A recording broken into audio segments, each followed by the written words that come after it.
안녕하세요. 반값보험료 만들기입니다. 오늘은 구독자님 댓글 답변 드리는 Q&A 141편 영상 준비했습니다. 자, 73세 어머니 실비보험료가 24만 원이라고 하셨어요. 이게 너무 비싸서 문의드린다고 하십니다. 좀 부담되는 금액이죠? 자세히 봐야 되겠지만 한번 주어진 정보 내에서 간단히 설명드려 보도록 할게요. 자, 뇌졸중 진단비로는 안 돼요. 뇌혈관 해야 합니다. 라고 하시는 분이 있어서 그 내용 한번 들어보고 제 관점도 설명해 보도록 하겠습니다. 자, 예전 보험에 뇌출혈 2천, 급성심근경색 2천이 있어요. 갈아타야 되는지, 어떻게 보강해야 되는지 설명드려보고요. 종합보험에 질병 사망 5천이 있다고 하십니다. 상해 사망도 있으세요. 근데 질병 사망이 좀 작아 보여서 정기보험 하나 추가하는 게 좋을지 질문이 있습니다. 간단히 제 의견 한번 드려보도록 하겠습니다. 리모델링 하실 때 참고해서 한번 해보세요. 시작해 보겠습니다.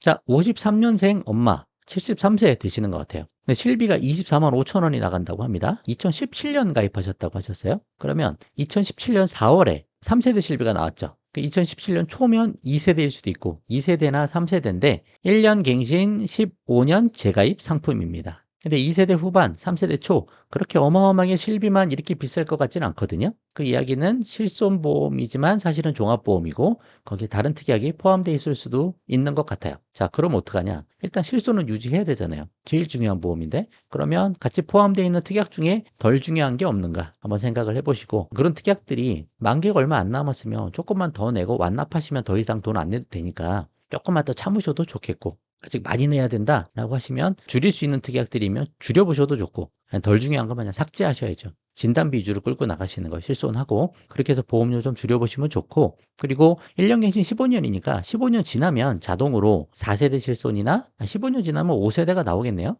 2017 더하기 15 하면 2032년 정도 되니까 지금은 한 7년 후잖아요. 그럼 5세대 실손이 판매되고 있을 것 같아요. 그럼 가만히 놔두면 그냥 5세대로 나중에 바뀝니다. 그쵸? 그 관점도 한번 생각해 보시면 되고, 요 금액으로 7년 정도 참을 수가 없다. 도저히 낼 수가 없다. 형편이 어렵다라고 하시면 지금 4세대로 전환하는 것도 방법이 됩니다. 치료받으실 거 있으면 다 치료받으시고, 끝나신 다음에 그 다음에 보장이 좀 나빠지는 거 이해하시고 괜찮다 싶으면 4세대로 전환을 하시면 되는 거죠. 계약 전환제도, 실손 전환제도라는 거 통해서 같은 회사 상품으로 그냥 전환할 수가 있어요.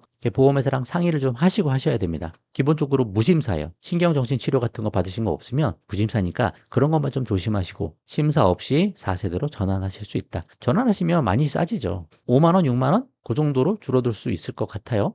기존 특약이 남아있으면 보험을 두 개로 쪼개서 두 개 다 끌고 갈 수 있고, 아니면 나머지 특약 다 삭제하면서 실손만 딱 남길 수도 있고, 기존 보험에 진단비 같은 거 있으면 진단비 좀 잘 살려보시고, 나머지 덜 중요한 것들은 최대한 삭제도 해보시고, 그렇게 한번 풀어가 보시면 좋겠습니다. 그렇게 말씀드리겠습니다. 자, 뇌혈관 질환, 허혈성 심장 질환 진단비 하지 마. 22편 영상이에요. 아주 오래된 영상인데 꾸준히 보시고 꾸준히 댓글도 달립니다. 한 분이 이렇게 다 쓰셨는데 급성심근경색 진단 확률보다 협심증 진단이 훨씬 많다. 맞습니다. 이왕이면 보험료 조금 더 내고 폭넓게 가져가는 게 맞다고 생각합니다. 그럴 수도 있어요. 관점의 차이가 있는 거일 뿐이에요. 뇌졸중 진단비 안에 뇌동맥류 보장 안 됩니다. 맞아요. 그러니까 뇌혈관 허혈성이 보장 범위가 좀 더 넓다, 그 얘기 하시는 거예요. 맞아요. 그걸 몰라서 이렇게 말씀드리는 게 아니에요. 뇌혈관 진단비, 허혈성 심장질환 진단비 필요합니다. 필요할 수 있어요. 요즘 진단 후 수술 없이 약물 복용하는 경우도 많이 있습니다. 네, 뭐 그럴 수도 있죠. 문제는 뭐예요? 보험료가 올라간다는 거예요. 그리고 기존에 다 가입한 게 뭐예요? 기존에 뇌출혈만 가입했었죠, 예전에. 그러다가 이제 뇌졸중까지 올라갔죠. 그 다음에 이제 뇌혈관이 나오는 거예요. 그럼 보험회사는 이제 어떻게 해야 돼요? 계속 또 다른 특약을 만들어내야 됩니다. 만들어내면서 여러분 거 잘못돼 있으니까, 이게 보장 범위가 더 넓으니까 갈아타세요. 잘못 가입했어요. 누가 가입해 준 거예요. 그렇게 하면서 갈아태우는 거예요. 그래서 신계약을 뽑아내야 된다. 그죠?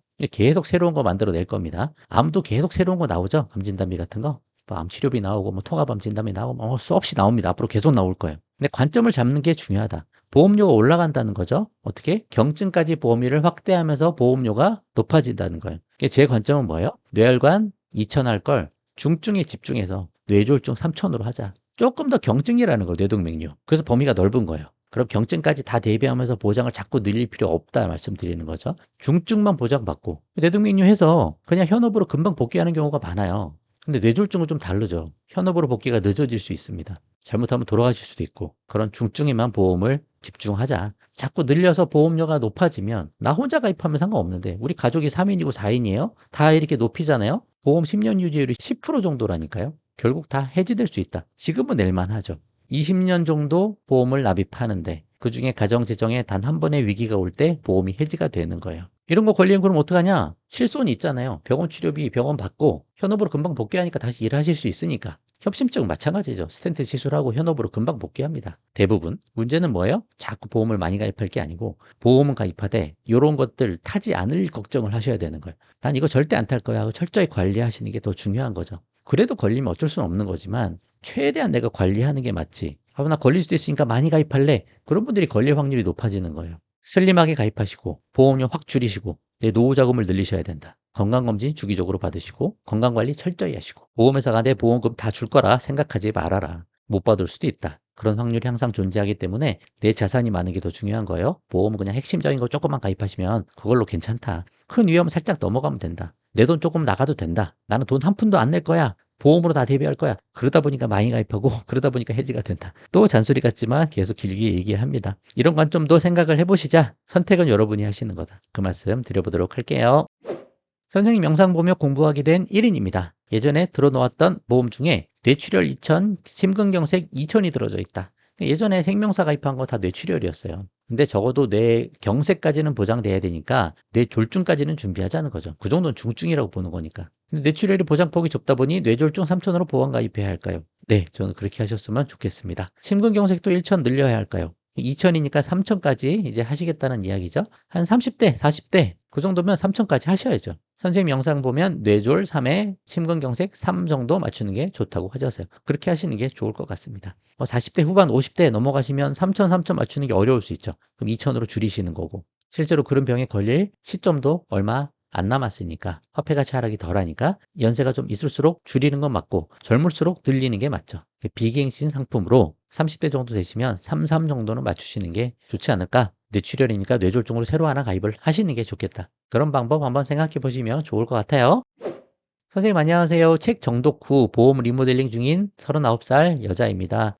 책까지 보시고 대단하십니다. 예전에 가입한 종합보험에 상해 1억 질병 5천 사망이 가입되어 있다고 하세요. 상해는 1억이니까 좋은데 질병 사망이 5천인 게 좀 걸린다. 알려주시는 생명사 정기보험으로 1억 정도 추가 가입이 필요하다고 보시는지요? 라고 하셨습니다. 여성분이면 정기보험 1억 정도 가입하는데 10,000원이 안 들어요. 건강하신 분이면. 그래서 제가 어떻게 답변 드렸냐면 만약에 맞벌이 하시면 그러면 조금 더 보강하셔도 괜찮겠다 이렇게 말씀드렸죠. 5천 있으니까 5천만 가입하셔도 돼요. 그럼 한 4, 5천 원에 가입하실 수도 있어요. 60세 정기나 65세 정기나 뭐 그런 식으로 하셔도 괜찮고 건강체 할인 받으셔도 좋고 보험회사 한 두세 개 정도 비교해서 그중에서 괜찮은 거 가입하시면 되는 거죠. 근데 만약에 맞벌이가 아니고 남편이 외벌이다. 그러면 반드시 해야 되는 건 아닐 수 있는데 그래도 만약에 아내분이 조기 사망하는 상황이 생기면 이제 어린 자녀들을 남편분이 직장 나가셔야 되는데 못 키우잖아요. 그러니까 별도의 돈이 더 많이 들어가긴 하니까 그런 것도 대비해서 조금 가입하시는 것도 괜찮을 수도 있을 것 같아요. 근데 기본 컨셉은 뭐냐? 경제적 가장이 조기 사망하는 걸 대비하는 거거든요. 하지만 경제적 가장이 아니라도 저렴하게 조금씩 준비하시는 건 괜찮을 수 있다. 크게 보험료 부담 안 되는 선에서. 그렇죠? 요런 거를 뭐 종신토록 보장을 받아야 돼. 자녀가 좀 성장하더라도 종신보험이 얼마나 큰 가치가 있는 줄 알아? 우리 자녀한테 좋은 거 물려줘야지 라는 관점으로 상속의 내용까지 포함해서 종신보험의 판매가 들어가는 건데 상속은 나중에 정말 부자가 됐으면 그때 생각하시면 되는 거예요.